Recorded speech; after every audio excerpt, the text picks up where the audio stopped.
नमस्ते दोस्तों, मनमोहक हिंदी कहानियाँ चैनल में आप सभी का स्वागत है। आज की हमारी कहानी है मासूम कली। आपको हमारी कहानी पसंद आती है तो वीडियो को लाइक और चैनल को सब्सक्राइब जरूर कीजिएगा। मीना को अस्पताल में भर्ती हुए 3 दिन हो चुके थे। वह घर जाने के लिए परेशान थी। बार बार वह मम्मी पापा से एक ही सवाल पूछ रही थी, डॉक्टर अंकल मुझे कब डिस्चार्ज करेंगे? मेरी पढ़ाई का नुकसान हो रहा है। 16 अप्रैल से मेरे फाइनल एग्ज़ाम शुरू हो जाएंगे। अभी मैंने तैयारी भी नहीं की है। अस्पताल में भर्ती होने की वजह से मैं सीमा के साथ खेल भी नहीं पा रही हूँ। मेरा मन उसके साथ खेलने को कर रहा है। यहाँ मुझे ज़रा भी अच्छा नहीं लगता, इसलिए मुझे जल्दी से घर ले चलो। मीना की इन बातों का कोई जवाब उसके मम्मी पापा के पास नहीं था। मम्मी पापा को चुप देखकर उसने पूछा, मम्मी सीमा आ गई क्या? नहीं बेटा, अभी तो 7 बजने में 10 मिनट बाकी है। वह तो 7 बजे के बाद आती है। आप आराम से नाश्ता कर लीजिए। जी मम्मी, मीना ने बड़े ही इत्मीनान से कहा। मीना मेरठ के वर्धमान स्कूल में 6वीं क्लास में पढ़ती थी। वह अपनी सहेली सीमा के साथ स्कूल जाती थी। सीमा उसके पड़ोस में ही रहती थी। दोनों में गहरी दोस्ती थी। कभी मीना सीमा के घर जाकर होमवर्क करती तो कभी सीमा उसके घर आ जाती। होमवर्क के बाद दोनों साथ साथ खेलती। उस दिन जब हिंदी के टीचर वरुण प्रसाद पढ़ा रहे थे तो उनकी नज़र मीना पर चली गई। वह चुपचाप सिर झुकाए बैठी थी। उन्हें लगा कि मीना को कोई परेशानी है तो उन्होंने पूछा, क्या बात है मीना? वरुण प्रसाद के इस सवाल पर मीना चौंक गई। उसने धीरे से कहा, कुछ नहीं सर, थोड़ा पेट में दर्द है। मीना बेटा, आपको पहले बताना चाहिए था। अभी आपके लिए ऑफिस से दवा मंगवाता हूँ। वरुण प्रसाद ने ऑफिस से दवा मंगाकर खिलाई तो मीना को थोड़ा आराम मिल गया। दोपहर 1 बजे छुट्टी हुई तो वह सीमा के साथ घर आ गई। घर आकर उसने स्कूल बैग एक और फेंका और सोफे पर लेट गई। उसकी मम्मी दीपिका ने उसके सिर पर हाथ फेरते हुए कहा, बेटा कपड़े बदलकर हाथ मुँह धो लो, उसके बाद खाना खाकर आराम कर लेना।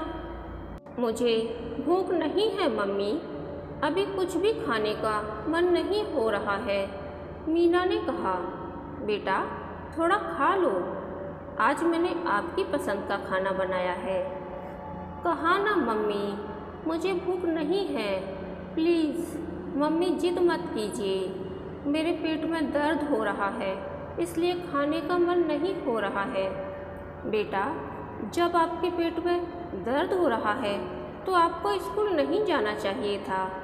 पापा आते ही होंगे, उनसे आपके लिए दवा मंगवाती हूँ। मम्मी स्कूल में वरुण सर ने दवा दी थी।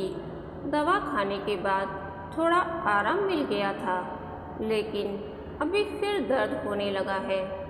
मम्मी मेरे पेट में कई दिनों से इसी तरह रुक रुक कर दर्द हो रहा है। कभी हल्का दर्द होता है तो कभी अचानक बहुत तेज़ दर्द होने लगता है। मीना ने पेट दबाकर कहा। मीना अपनी बात कह ही रही थी कि उसके पापा अजय उसके पास आकर खड़े हो गए। हेलो मीना बेटा, मेरी बच्ची कैसी है? लो, पापा का नाम लिया और वह आ गए। दीपिका ने मीना के बाल सहलाते हुए कहा, हेलो पापा। मीना ने धीमी आवाज़ में पापा का स्वागत किया। दीपिका, मीना को कुछ हुआ है क्या जो इतनी सुस्त लग रही है? परेशान होने की कोई बात नहीं है, इसके पेट में थोड़ा दर्द है। अजय ने मीना को गोद में बिठाकर प्यार से उसकी नाक पकड़कर हिलाई तो कुछ कहने की बजाय मीना मुस्कुरा दी। रात को होमवर्क करने के बाद वह सिर्फ एक गिलास दूध पीकर सो गई। अगले दिन सुबह मीना स्कूल जाने के लिए नहीं उठ सकी। दीपिका उसे जगाने आई तो वह उदास लेटी छत को एकटक ताक रही थी। मीना के मासूम चेहरे पर आंखों से बहे आंसू सूखकर अपने वजूद की गवाही दे रहे थे। मम्मी कब उसके पास आकर बैठ गईं, मीना को पता ही नहीं चला था। दीपिका ने प्यार से उसके सिर पर हाथ फेरते हुए उसके मासूम चेहरे को ध्यान से देखा। उन्हें लगा कि मीना कुछ ज़्यादा ही परेशान है, तो उन्होंने पूछा, बेटा मम्मा को बताओ ना, क्या बात है? आपने होमवर्क नहीं किया क्या? या फिर स्कूल के टीचर आपको डांटते हैं?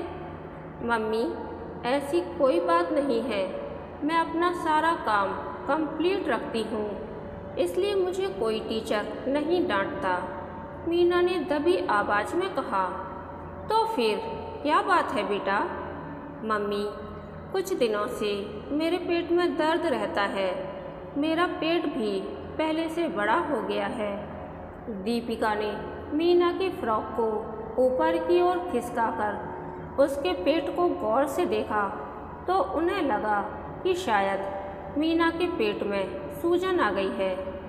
उन्होंने यह बात अजय को बताई तो उन्होंने पत्नी को तसल्ली देते हुए कहा, चलो आज इसे डॉक्टर को दिखा देते हैं, लापरवाही करना ठीक नहीं है।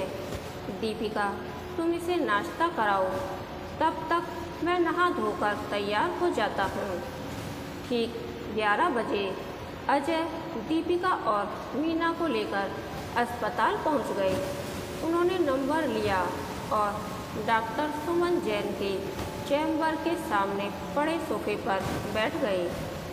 नंबर आने पर वह दीपिका के साथ मीना को लेकर अंदर गए। डॉक्टर सुमन जैन ने मीना से कई सवाल किए। इसके बाद उन्होंने कहा, पहले आप बच्ची का सोनोग्राफी करा लीजिए, उसके बाद जो रिपोर्ट आएगी उसके अनुसार ही इलाज होगा। डॉक्टर की पर्ची और मीना को साथ लेकर अजय अस्पताल में उस ओर बढ़ गए जिधर सोनोग्राफी होती थी। सोनोग्राफी की रिपोर्ट 2 घंटे बाद मिल गई। अजय दीपिका और मीना को सोफे पर बैठाकर अकेले ही डॉक्टर की केबिन में दाखिल हो गए। रिपोर्ट देखकर डॉक्टर जैन सन्न रह गईं। उनके चेहरे से लग रहा था जैसे रिपोर्ट पर उन्हें विश्वास नहीं हुआ हो। उन्होंने एक बार फिर रिपोर्ट को गौर से देखा, उसके बाद दबे स्वर में कहा, mister Ajay, Meena is pregnant. यह सुनकर अजय अवाक रह गए। वह जिस तरह बैठे थे उसी तरह बैठे रह गए, मानो कुछ सुना ही न हो। वह डॉक्टर जैन को बिना पलक झपकाए देखते रह गए, जबकि उन्हें कुछ दिखाई नहीं दे रहा था। उनकी आंखों के सामने अंधेरा छा गया था। मिस्टर अजय, खुद को संभालिए, डॉक्टर जैन ने उन्हें दिलासा देते हुए कहा। अजय पसीने से पूरी तरह तर हो चुके थे। एक बार भी उठकर बाहर आ गए।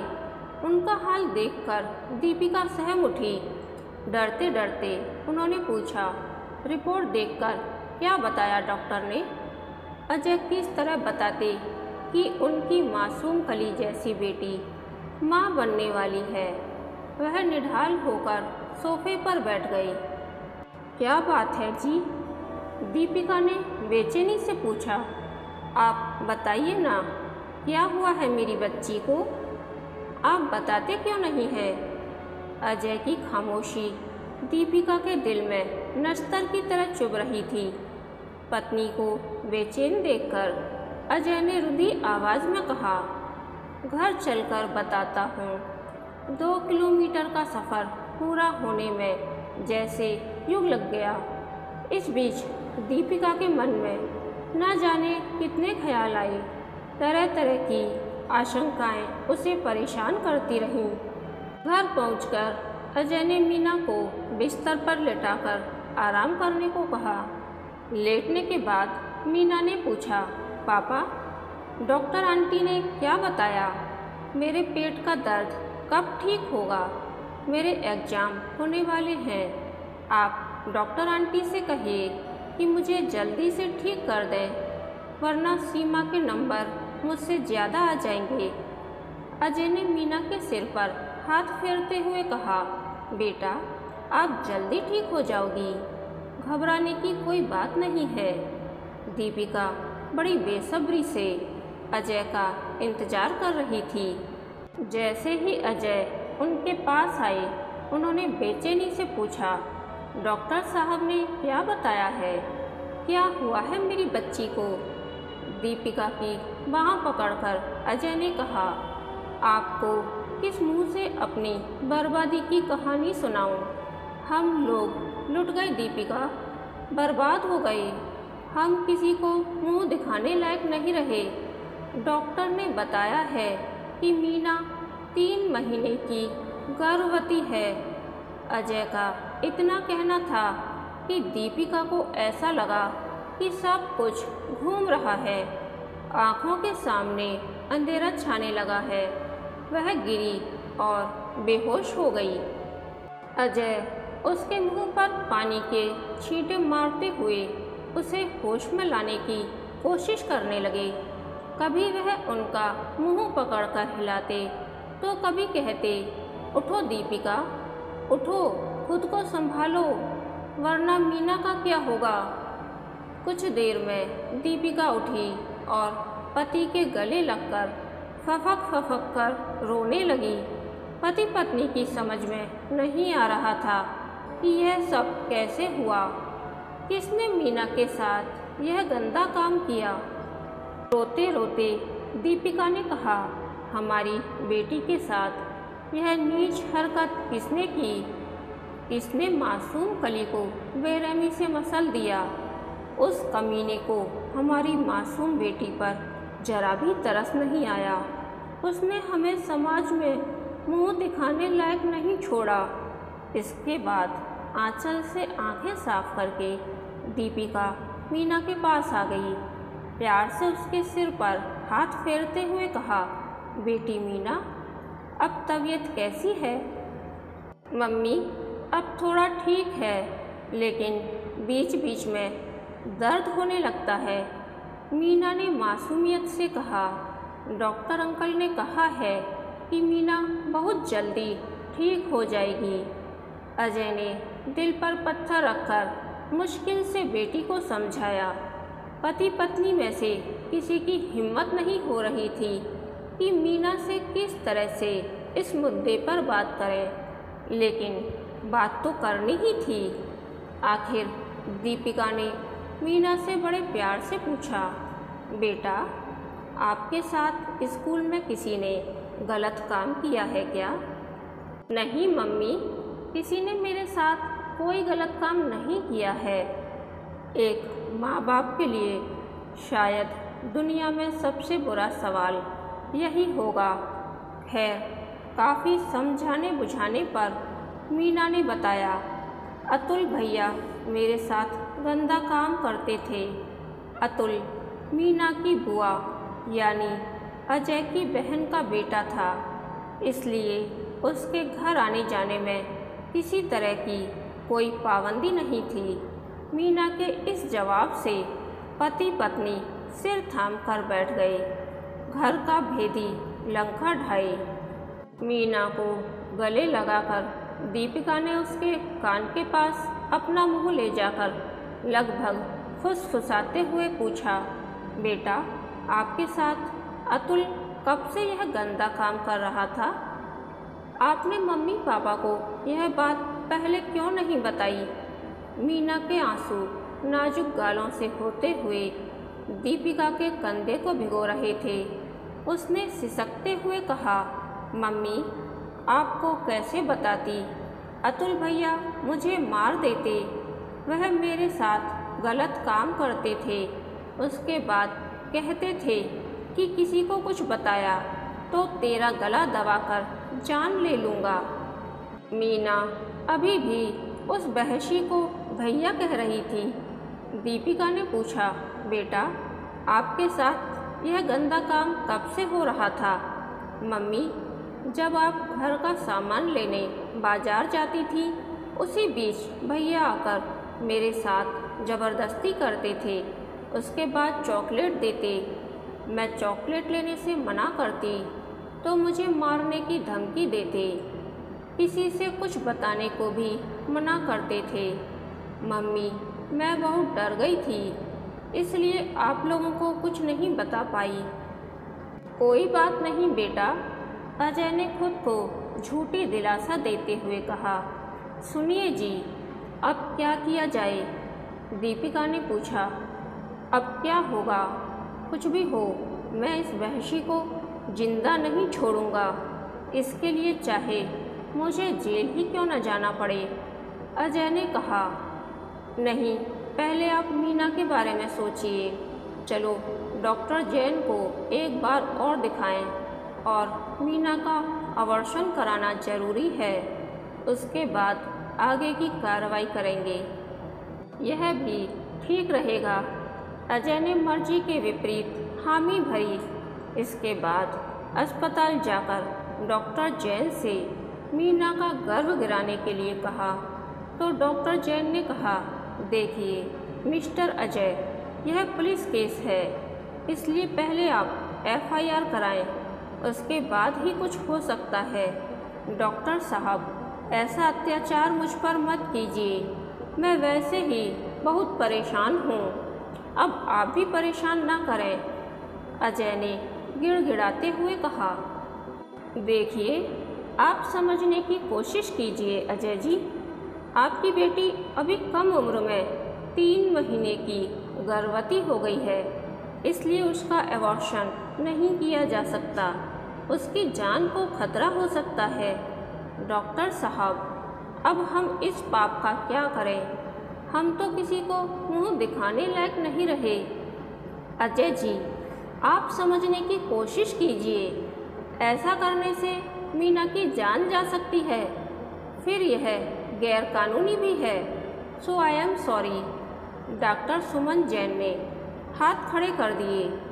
दीपिका ने अजय को उलाहना देते हुए कहा, मैं आपसे हमेशा कहती थी कि अतुल पर आंख मूंद करके इतना भरोसा मत करो, लेकिन आपको उस पर बड़ा नाज था।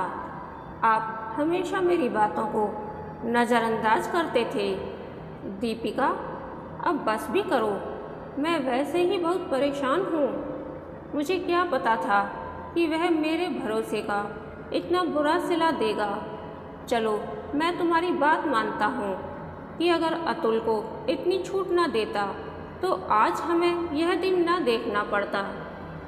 इसके बाद एक लंबी सांस लेकर अजय ने आगे कहा, चलो मान लिया मेरी गलती से यह हुआ, लेकिन तुम्हारी भी गलती कम नहीं है।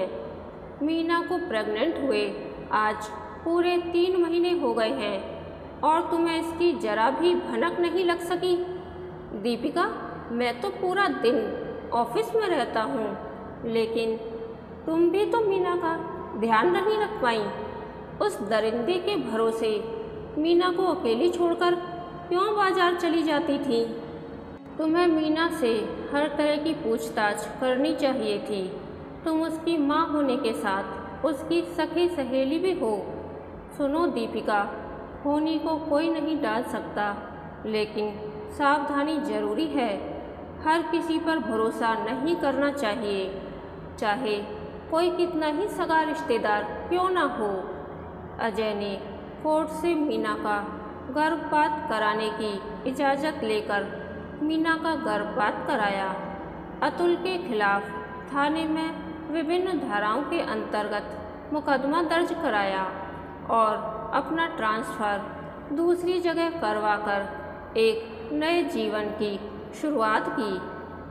कहानी के अंत तक बने रहने के लिए धन्यवाद। यह कहानी आपको कैसी लगी प्लीज़ कमेंट करके बताइए।